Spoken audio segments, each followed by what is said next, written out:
പശ്ചിമ ബംഗാളിൽ പതിറ്റാണ്ടുകളായി നിലനിന്നിരുന്ന ശത്രുതയുടെയും മാറ്റിനിർത്തലുകളുടെയും രാഷ്ട്രീയത്തിന് അന്ത്യം കുറിച്ചുകൊണ്ട് ബി.ജെ.പി. സർക്കാർ അധികാരമേറ്റ ദിവസം ശ്രദ്ധേയമായ ചില മാറ്റങ്ങൾക്ക് സാക്ഷ്യം വഹിച്ച് കൊൽക്കത്ത. നീണ്ട 34 വർഷത്തെ ഇടതുഭരണത്തിന് ശേഷം അധികാരത്തിലെത്തിയ മമതാ ബാനർജി സർക്കാർ കഴിഞ്ഞ 15 വർഷമായി CPMന്റെ മുഖപത്രമായ ഗണശക്തിക്ക് സർക്കാർ പരസ്യങ്ങൾ നൽകുന്നത് പൂർണ്ണമായും വിലക്കിയിരുന്നു. എന്നാൽ സുവേന്ദു അധികാരി മുഖ്യമന്ത്രിയായി സത്യപ്രതിജ്ഞ ചെയ്ത ശനിയാഴ്ച ഗണശക്തിയുടെ 1-ാം പേജിൽ സർക്കാരിന്റെ ഔദ്യോഗിക പരസ്യം പ്രത്യക്ഷപ്പെട്ടത് രാഷ്ട്രീയ കേന്ദ്രങ്ങളിൽ വലിയ ചർച്ചയായി മാറിയിട്ടുണ്ട്. പ്രധാനമന്ത്രി നരേന്ദ്രമോദിയുടെയും പുതിയ മുഖ്യമന്ത്രി സുവേന്ദു അധികാരിയുടെയും ചിത്രങ്ങൾ ഉൾപ്പെടുത്തിയ പൂർണ്ണ പേജ് പരസ്യമാണ് പത്രത്തിൽ പ്രസിദ്ധീകരിച്ചത്. സുവേന്ദു അധികാരിയുടെ നേതൃത്വത്തിലുള്ള ബി.ജെ.പി. സർക്കാർ അധികാരമേൽക്കുന്നതിന്റെ പരസ്യമാണ് ഗണശക്തിയിൽ പൂർണ്ണ പേജ് പരസ്യമായി പ്രസിദ്ധീകരിച്ചത്. ഇതിനു പുറമെ പത്രത്തിന്റെ ഉള്ളിലെ പേജുകളിൽ ബൈഷേ ശ്രാവൺ അനുസ്മരണ പരസ്യവും നൽകിയിട്ടുണ്ട്. അതായത് രവീന്ദ്രനാഥ ടാഗോറിന്റെ ചരമദിനം. സംസ്ഥാനത്തെ മാറിയ രാഷ്ട്രീയ സാഹചര്യത്തിന്റെ വലിയ സൂചനയായാണ് രാഷ്ട്രീയ നിരീക്ഷകർ ഈ നീക്കത്തെ കാണുന്നത്. ഗണശക്തി അധികൃതരും CPM നേതൃത്വവും ഈ പരസ്യം സ്വീകരിച്ചതിനെ യുക്തിസഹമായാണ് കാണുന്നത്. ഗണശക്തി ഒരു രാഷ്ട്രീയ പാർട്ടിയുടെ ശബ്ദമാണെങ്കിലും അത് സാധാരണക്കാരുടെ അവകാശങ്ങൾക്കായി പോരാടുന്ന ഒരു ദിനപത്രം കൂടിയാണെന്ന് അവർ അവകാശപ്പെടുന്നു.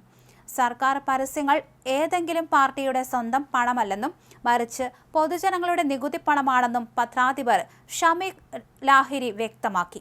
ബി.ജെ.പിയുമായുള്ള രാഷ്ട്രീയ വിയോജിപ്പുകൾ ഗണശക്തിയിലെ വാർത്തകളിൽ പ്രതിഫലിക്കുമെന്നും എന്നാൽ സർക്കാർ പരസ്യം നൽകുന്നതിനെ രാഷ്ട്രീയവുമായി കൂട്ടിക്കുഴയ്ക്കേണ്ടതില്ലെന്നും അദ്ദേഹം പറഞ്ഞു. മമതാ സർക്കാരിന്റെ വിവേചനത്തിനെതിരെ ഹൈക്കോടതിയെ സമീപിച്ചിരുന്ന കാര്യവും അദ്ദേഹം ഓർമ്മിപ്പിച്ചു. അതേസമയം ഭരണമാറ്റത്തിന് പിന്നാലെ മാധ്യമങ്ങളോട് പക്ഷപാതം കാണിക്കരുതെന്ന് ബി.ജെ.പി. കേന്ദ്ര നേതൃത്വത്തിൽ നിന്ന് സംസ്ഥാന ഭരണകൂടത്തിന് നിർദ്ദേശം ലഭിച്ചു എന്നാണ് വിവരം. മാധ്യമങ്ങൾക്ക് തുല്യമായ അവസരം ഉറപ്പാക്കുകയാണ് തങ്ങളുടെ ലക്ഷ്യമെന്ന് ബി.ജെ.പി. വൃത്തങ്ങൾ സൂചിപ്പിക്കുന്നു. തൃണമൂൽ ഭരണകാലത്ത് പരസ്യങ്ങൾ ലഭിക്കാതെ വന്നതോടെ ഗണശക്തി കടുത്ത സാമ്പത്തിക പ്രതിസന്ധിയിലായിരുന്നു. എല്ലാ പത്രങ്ങളെയും തുല്യമായി കാണണമെന്ന് അന്ന് കോടതി നിരീക്ഷിച്ചിരുന്നുവെങ്കിലും തൃണമൂൽ സർക്കാർ അത് ഗൗനിച്ചിരുന്നില്ല. സുവേന്ദു അധികാരിയുടെ സത്യപ്രതിജ്ഞയോടെ ഗണശക്തി നേരിട്ടിരുന്ന സാമ്പത്തികവും ഭരണപരവുമായ പ്രതിസന്ധികൾക്ക് പരിഹാരമുണ്ടാകുമെന്ന പ്രതീക്ഷയിലാണ് ഇടതുപക്ഷ പ്രവർത്തകർ. ബംഗാളിന്റെ രാഷ്ട്രീയ ചരിത്രത്തിൽ ഇതൊരു പുതിയ തുടക്കമായാണ് വിലയിരുത്തപ്പെടുന്നത്. 2011 തൃണമൂൽ കോൺഗ്രസ് അധികാരമേറ്റ ഉടൻ തന്നെ ഗണശക്തിയെ സർക്കാർ പരസ്യങ്ങളിൽ നിന്ന് ഒഴിവാക്കാൻ മമതാ ബാനർജി കർശന നിർദ്ദേശം നൽകിയിരുന്നു. ഒരു ജനാധിപത്യ സർക്കാരിന് ഇത്തരത്തിൽ പക്ഷപാതപരമായ നിലപാട് സ്വീകരിക്കാൻ കഴിയില്ലെന്ന് ചൂണ്ടിക്കാണിച്ച് CPM നിയമ പോരാട്ടം നടത്തിയെങ്കിലും ഫലമുണ്ടായില്ല.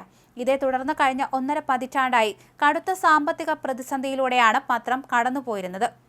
പുതിയ ബി.ജെ.പി. സർക്കാരിന്റെ ഈ നീക്കം മുൻ സർക്കാരിന്റെ ഏകാധിപത്യപരമായ സമീപനത്തിനുള്ള മറുപടിയാണെന്ന് രാഷ്ട്രീയ നിരീക്ഷകർ കരുതുന്നു.